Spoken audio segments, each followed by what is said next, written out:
Très heureuse de vous avoir aussi nombreux devant vos écrans en train de suivre Michapi Voice Télévision. Bienvenue dans le coup des pioches que nous aurons l'honneur de la présenter. Je ne serai pas seule tout au long de cette émission, fidèles téléspectateurs. J'ai comme invité aujourd'hui Monsieur Adélard Minene. C'est ça. Alors, sur ce, nous aurons comme thème, comme thématique, le chercheur des investisseurs. Le recherche des investisseurs que j'allais dire avec lui. Nous allons essayer un peu d'échanger tout au long de cette thématique. Je m'en vais déjà pour saluer car il est avec moi déjà sur ces beaux plateaux. J'allais dire, monsieur, je passe déjà pour lui dire un bonjour. Bonjour, monsieur Adélard. Bonjour madame. J'espère bien de ne pas massacrer votre nom. Mon nom c'est monsieur Adélard Minene. Minene. Pas Minene, Minene. Minene. Minene, pas Minene. C'est ça. Voilà. Alors, comme je venais de l'annoncer tout au long de cette mission, nous aurons comme thématique le chercheur sur les investisseurs par rapport à notre pays. Nous voyons le climat est un peu, comme nous le comprenons, c'est un peu vaste. Il y a tellement de difficultés, on peut dire, mais avec vous, nous aurons plus de précisions par rapport à ces thématiques-là. Je sais que vous avez tant de choses à dire sur ça. Alors, pour aider nos téléspectateurs qui sont en train de nous suivre depuis leur maison, il y a ceux qui nous suivent, mais qui ne savent pas, quand on parle d'un investisseur, on voit quoi ou on fait allusion à quoi. Mais comme nous sommes avec vous sur ce beau plateau, nous savons que vous pouvez nous dire quand on parle d'un investisseur ou qu'est-ce qu'on peut tirer déjà ou du mot investisseur. Voilà, c'est bon madame. Un investisseur, c'est un homme d'affaires, qui décide d'aller entreprendre une activité dans un pays quelconque. C'est la seule différence qui existe aujourd'hui est que même des chômeurs aujourd'hui ou des gens qui n'ont pas d'argent, ils peuvent s'amener en RDC et ils disent qu'ils sont investis sans argent. Mais normalement, un investisseur, c'est quelqu'un qui a son argent, qui a ses capitaux, il amène ses capitaux pour travailler dans un pays quelconque. Il arrive chez nous, il vient avec ses capitaux. Hein? Ouais. Et c'est là qu'on appelle investisseur. Il vient avec l'argent, il vient avec ses machines, et il vient ici, il recrute la main-d'œuvre ici, et il travaille, c'est lui qu'on appelle investisseur.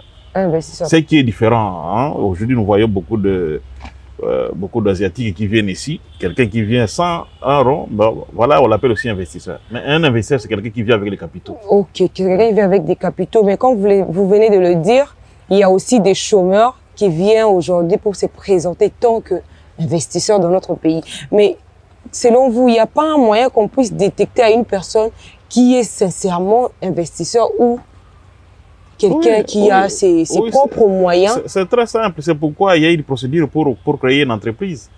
Il y a des procédures à suivre. On doit connaître quelqu'un. Est-ce que cette procédure dans notre pays, elle est respectée comme il se doit? C'est ça le problème. Parce qu'ici, il suffit d'avoir une peau blanche.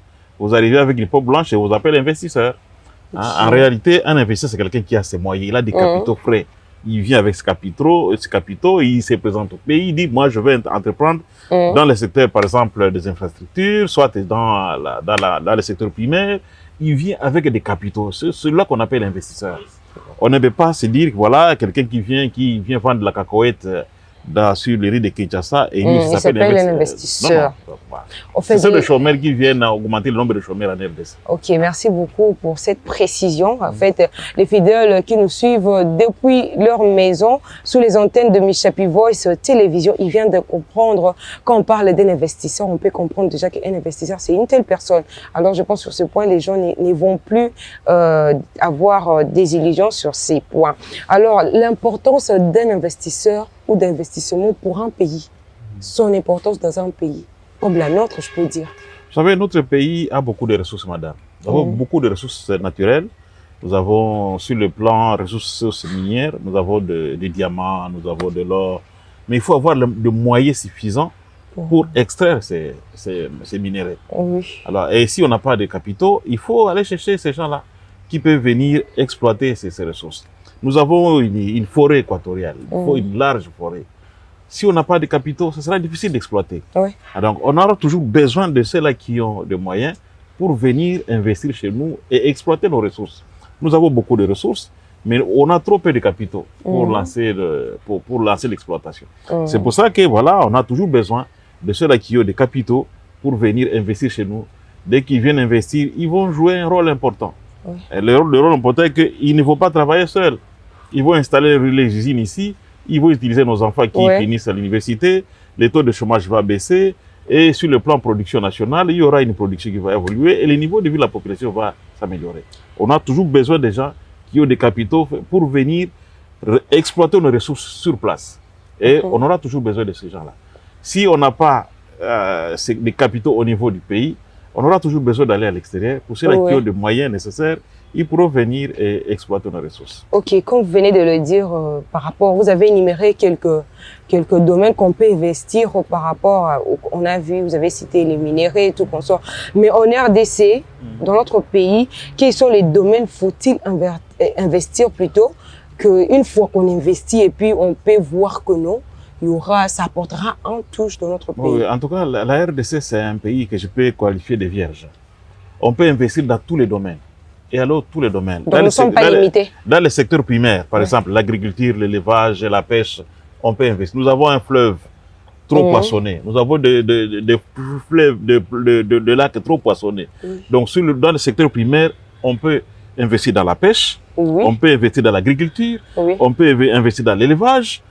Voilà. Le secteur primaire entier, on peut investir et on peut se faire des millions en RDC. Le secteur secondaire aussi, on peut se faire des millions. Et pour les mercantilistes, c'est là qui aiment travailler, extraire les minéraux. La RDC, c'est un scandale géologique, vous connaissez. Nous avons de l'or, nous avons des cassitérites, nous avons des colombotantalites, nous avons l'uranium, nous avons tout ce que... Donc, on peut investir dans tous les secteurs. Si on peut prendre les transports, c'est quelqu'un qui veut investir dans les transports. Transport aérien, par exemple. Vous voyez, la RDC avec 2 345 000 km². Donc, pour quitter Kinshasa jusqu'à Lubumbashi, il faut vraiment un avion. Donc, quelqu'un qui investit dans le secteur aérien, il peut se faire des millions en RDC. Même le transport routier, pour la connexion entre provinces, si toutes les routes là sont bien installées, sont bien entretenues, si on investit dans ce secteur, on se fait des millions. La voie ferrée, avec un pays trop vaste comme celui-ci, vraiment dans tous les secteurs de la vie économique, la RDC est encore vierge. La RDC a besoin d'investisseurs pour venir exploiter et donner du travail aux Congolais. Vraiment, merci beaucoup, monsieur.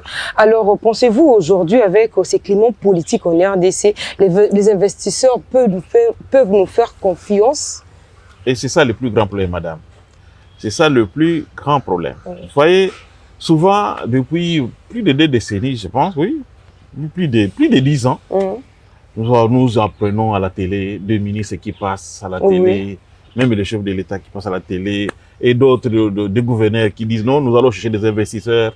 Il y a d'autres qui sont entre 2 avions, entre 2 aéroports, ils sont à Paris, d'autres sont en Belgique, d'autres partent aux États-Unis, d'autres sont en Chine même, d'autres au Japon. Quel objectif? On cherche des investisseurs. On cherche des investisseurs. Alors, et moi, je pense que aller chercher les investisseurs, ce n'est pas bon. Parce que les investisseurs, ce sont des personnes les mieux informées possibles. Ils savent où se trouvent les opportunités d'affaires. On connaît à temps réel, on connaît dans tel coin de la République démocratique du Congo, il y a telles ressources. Ils connaissent. Parce que quelqu'un qui crée son entreprise à Washington, par exemple, il crée une entreprise et il dit, mon entreprise peut faire 2 millénaires. Il doit se rassurer des sources. Où est-ce qu'il aura des matières premières? Alors, il doit financer des recherches. On finance des recherches, il y a des satellites qui sillonnent la planète Terre pour détecter où est-ce qu'on a une concentration importante de l'or. Donc, les investisseurs sont informés, ils savent où est-ce qu'on peut aller. Mais le plus grand problème des investisseurs, si ce pays n'est pas fréquentable. Un pays peut ou ne pas être fréquentable. Pour les investisseurs, les gens qui ont leur argent, ils ne peuvent pas s'amener dans un pays en guerre. Ça, c'est un. Dans un pays où il y a la corruption, où pour avoir accès à tel service de l'État, il faut corrompre. Dans un pays où la gestion de la chose publique pose problème, ils ne peuvent pas arriver parce que souvent, je peux prendre l'exemple prenons certains pays occidentaux, où on interdit aux citoyens, aux entrepreneurs de ces pays-là, d'aller faire des relations d'affaires avec des pays où il y a la corruption, par exemple. Et si vous analysez les statistiques, nous sommes parmi les pays les plus corrompus de la planète. Vous voyez, nous sommes parmi les pays où la gestion de la chose publique pose problème. Et c'est là, pendant que nous avons beaucoup de ressources. C'est pourquoi vous allez voir, on part chercher les investisseurs, mais ils ne viennent pas. Ils ne viennent pas, pourquoi? Parce qu'ils ont peur. Ils se disent, si je viens là-bas, mes investissements ne seront pas bien sécurisés. Sur le plan de sécurité, il y a la guerre. Deuxièmement, il y a la corruption, il y a des détournements. Tout peut arriver là-bas. Et ils ont peur. Donc, la première des choses, si nous voulons que les investisseurs viennent, nous devons d'abord assainir le climat des affaires en RDC. Et comment assainir? Nous devons voir l'appareil judiciaire. Nous devons avoir une justice indépendante, une justice qui travaille pour l'intérêt du peuple congolais, pas pour l'intérêt des individus. On touche l'appareil judiciaire, on touche l'administration publique. Nous devons avoir une administration publique responsable. Nous devons avoir un système bancaire fiable, un système financier fiable pour que les gens viennent. Donc nous devons tout faire pour que nous puissions assainir le climat des affaires et vous allez voir, les investisseurs viendront d'eux-mêmes. On ne va pas payer des frais d'émission, aller chercher des gens. Ils vont venir parce qu'ils savent ce que nous avons. Je vais donner un exemple, madame. Il y a plus ou moins 40-50 ans, Dubaï, c'était un village. C'était un village. Dubaï, si vous voyez des photos de Dubaï il y a 40 ans, et vous voyez Dubaï d'aujourd'hui, vous allez voir qu'il y a un développement qui était trop rapide. Mais pourquoi? Ils ont seulement assaini le climat des affaires, ils ont installé des infrastructures, et les investisseurs sont arrivés d'eux-mêmes. Ils arrivent d'eux-mêmes. Vous allez en Chine aujourd'hui. En Chine, ils ont fait pour assainir le climat des affaires, et la Chine, c'est une grande puissance aujourd'hui. Donc, ce que nous devons faire, nous, pour que les investisseurs viennent, nous devons tout faire pour assainir le climat des affaires. Tous ceux-là qui travaillent dans l'administration publique ou dans la politique, qui se distinguent dans la corruption, on doit les mettre de côté. On doit pénaliser la corruption. Vous êtes corrompu, on vous arrête. S'il faut exécuter, on vous exécute. Et vous allez voir que les investisseurs viendront d'eux-mêmes. Je vais vous donner un autre exemple, madame. Aujourd'hui, on se dit, nous sommes en train de pleurer chaque jour. Nous sommes attaqués. La RDC est agressée. Nous sommes agressés. Oh, on parle du Rwanda. Voilà. C'est tout le monde qui se dit, et on attaque le Rwanda. Mais si vous allez en profondeur, vous allez comprendre que les investisseurs sont derrière cette histoire-là. Ils ne veulent pas entrer directement chez nous parce que notre pays est invivable. Parce qu'on connaît que dans notre pays, il y a la corruption. Et lorsqu'ils vont déclarer leurs affaires, par exemple aux États-Unis, on veut dire non, vous avez travaillé avec la RDC, on doit vous pénaliser, vous devez payer ça et ça, et il peut y avoir des difficultés. Alors maintenant, ils utilisent des commissionnaires à côté de notre pays. Des commissionnaires, nous avons besoin de telles ressources. Nous avons aussi besoin de telles ressources. Allez, utiliser la force, et on attaque, et on récupère les ressources, et les ressources partent. Pourquoi? Parce que nous, on n'a pas réussi à assainir le climat des affaires. Nous devons tout faire. Si nous avons besoin de recevoir des Américains ici, la première des choses, assainir le climat des affaires. Nous devons avoir un système bancaire fiable. Nous devons avoir une police au service de la population. Nous devons avoir une armée dissuasive. Nous devons avoir un système bancaire fiable. J'insiste sur ça. Il faut vraiment un système bancaire fiable.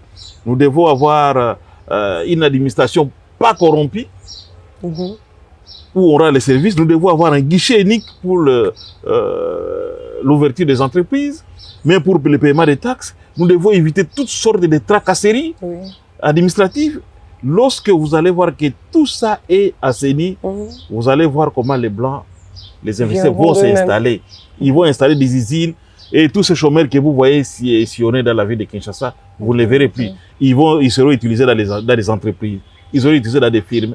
Maintenant, aujourd'hui, ce sont nos pays voisins qui en bénéficient. Parce que les investisseurs, ils cherchent les ressources. Où sont les ressources en RDC? Mais pour y aller, c'est difficile. Là, il y a la corruption. Là, il y a ça. Pour lancer une activité, on vous demande ça avant, tout ça. Ils se disent, non, non, comme ça, on se met à côté. On se met à côté de la RDC, on utilise ces bandits ici. Vous entrez là-bas, déstabilisez là-bas. Il y a les armes qui sont de l'autre côté et on récupère les ressources. Et ils ont besoin de ressources pour que les entreprises fonctionnent. Et ils font tout pour blanchir leur activité. Et ils doivent pérenniser la source de matières premières. Ils doivent tout faire pour que cette source soit là. Maintenant, nous, qu'est-ce que nous devons faire? Nous devons tout faire pour assainir le climat des affaires, pour que ces gens-là viennent. Moi, je vois absurde de voir des gens partir là-bas, aller animer des conférences aux États-Unis, d'autres qui animent des conférences en Chine, et tout ça. Venez, nous avons ça. Mais ces gens, ça, ils savent. Si aujourd'hui vous parlez des manganèses, c'est parce qu'ils sont venus vous informer qu'il y a des manganèses là-bas. Si aujourd'hui vous parlez des coltans, c'est parce que ces gens-là vous ont dit ça, c'est les coltans. Ils savent. Vous allez les informer quoi? Vous faites seulement l'assainissement du climat des affaires, ces gens-là vont venir d'eux-mêmes. Ils savent où on peut trouver quoi partout sur la planète Terre. Et ils n'attendent que ça. Moi, je pense que, madame, notre pays a des ressources, beaucoup de ressources, mais notre pays a besoin des investisseurs.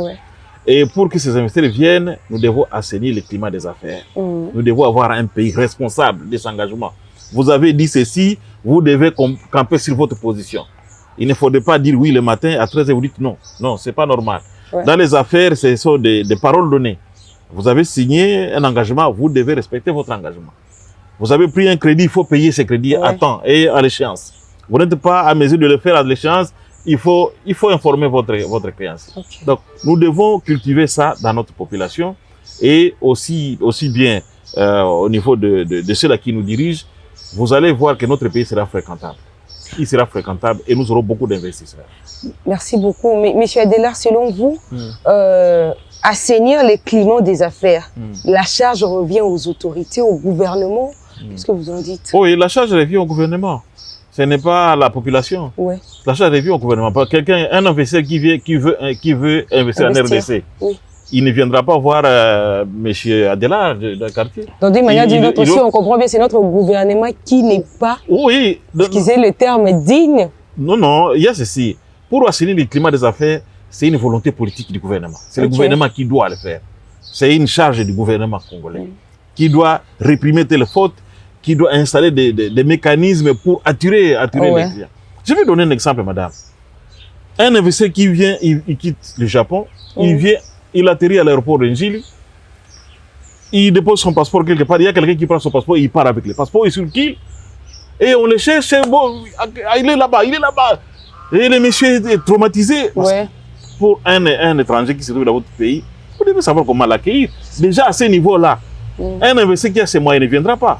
Il va douter, il va se dire, mais ça, c'est quel pays ça? Vous voyez, il y a beaucoup de pratiques que nous devons inculquer, mais tout doit venir du gouvernement. C'est une décision politique, c'est une volonté politique. Une fois on a cette volonté politique et on essaie d'implémenter dans la société, vous allez voir que le pays sera fréquentable. Donc ce n'est pas à donner à la population, c'est donner au pouvoir. C'est lui qui a le pouvoir, c'est lui qui doit gérer, qui doit faire que le pays soit fréquentable. Ok, merci beaucoup pour ces précisions qui aident nos fidèles téléspectateurs de partout, ils nous suivent. Alors, la toute dernière question avant de nous séparer, est-ce vrai que investir peut augmenter de création des emplois, des innovations, ainsi de suite? Oui, parce que si nous avons des investisseurs qui viennent, ils ne travailleront pas seuls. Dès qu'ils viendront, par exemple, je vais donner un exemple. Un investisseur qui se trouve à Kinshasa, il dit voilà, je vais exploiter le fleuve Congo, je vais créer une pêcherie là-bas. Il amène ses 3 bateaux pour pêcher le poisson du fleuve Congo. Il ne va pas travailler seul. Il sera obligé de travailler avec les Congolais pour faire la pêche. Il y aura d'autres personnes qui seront là pour nettoyer les poissons, d'autres qui vont mettre dans les chambres froides, et des mamans viendront récupérer les poissons. Et ça va créer de l'emploi. Vous voyez, le chômage va baisser d'une manière ou d'une autre. Donc, une fois les investisseurs viennent et ils s'installent en RDC, ce qui est vrai que certains agrégats macroéconomiques seront touchés. Le chômage va baisser, la production nationale va augmenter et le niveau de vie de la population va changer. On ne va plus manger des surgelés, on va prendre un poisson frais du Congo. Oui. Un autre qui s'installe pour la fabrication du sucre, par exemple, au Congo central. Là, on va prendre du sucre produit au Congo central. Et là, lorsqu'on va produire le sucre, il y aura beaucoup de planteurs. À côté, quelqu'un qui a son petit chat, il a 2 hectares, il peut planter des cannes à sucre. Et demain, il va vendre des cannes à sucre à l'usine. C'est là où il va gagner. Et ça va créer une chaîne et tout le monde va se retrouver. Donc, lorsqu'on veut investir, il y a une implication sur le niveau de vie de la population. Parce que c'est de l'argent concret. Merci beaucoup. Alors, j'allais dire, c'est à notre gouvernement que nous demandons de prendre des choses en main comme il se doit pour l'avancement de notre pays. Alors, un conseil par rapport à la nation, par rapport aux investisseurs, par rapport aussi à la population. Oui, ce que je peux dire sincèrement, c'est que le gouvernement fait déjà, c'est déjà bon. C'est déjà dans les bons. Mais ce que je peux demander au gouvernement, c'est de tout faire pour assainir sérieusement le climat des affaires. Surtout, bannir la corruption. La corruption, le clientélisme, les antivaleurs, il faudra les bannir. Parce qu'il y a dans d'autres pays, il y a l'administration fiscale dans d'autres pays où on interdit aux capitaux de ces pays-là d'aller entreprendre des activités commerciales avec des pays corrompus. Et nous sommes classés parmi les pays les plus corrompus de la planète. Pour dire que nous ne serons pas fréquentables. Donc un investisseur sérieux ne peut pas venir.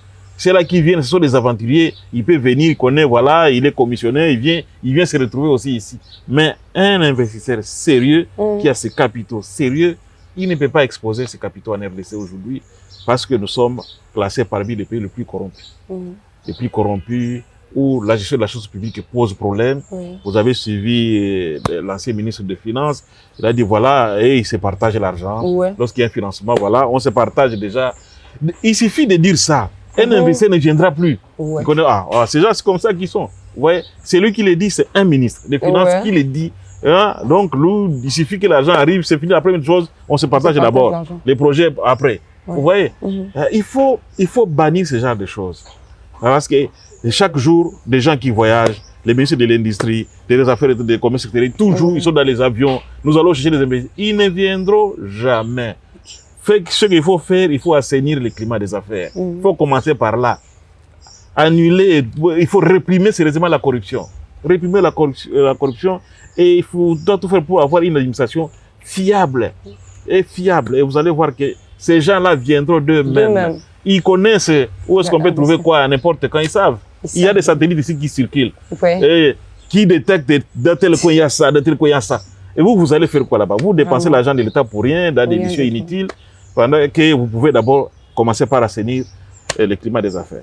Merci beaucoup. Le chercheur sur les investisseurs, telle est notre thématique du jour. Il était mon invité, M. Adélard Minene. Et comme nous avions parlé sur l'investisseur, il nous a expliqué à long et à large en ce qui concerne les investisseurs, surtout plus précisément dans notre pays. Alors, fidèles spectateurs des Michapi Voice Télévision, merci beaucoup de nous suivre de partout où vous étiez. Et bonne suite de programmes sur nos antennes. Merci beaucoup. Au revoir. Thank you.